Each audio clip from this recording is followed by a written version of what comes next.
नमस्कार, मी अनुराधा पौडवाल। आज महाराष्ट्र दिनानिमित्त तुम्हाला सर्वांना खूप खूप शुभेच्छा।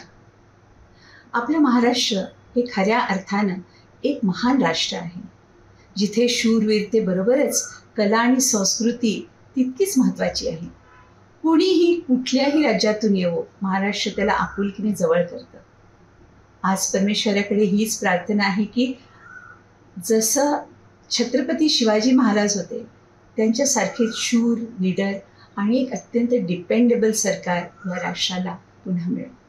आज एक गोष्ट मला आवर्जून आपल्या सर्वांना सांगावीशी वाटते की आपण आपली जबाबदारी प्रत्येकजण न सांभाळता प्रत्येक गोष्ट आपण गव्हर्नमेंटवर घालतो, हे कितपत बरोबर आहे। आपण देखील जे आपलं कर्तव्य आहे ते आपण करायला पाहिजे आणि नंतर मग गव्हर्नमेंटकडनं अपेक्षा ठेवायची। त्यामुळे आज आपण हा निश्चय करूया, आपण करूया की प्रत्येकाने आपापली जबाबदारी सांभाळावी। एबीपी माझा, उघडा डोळे बघा नीट।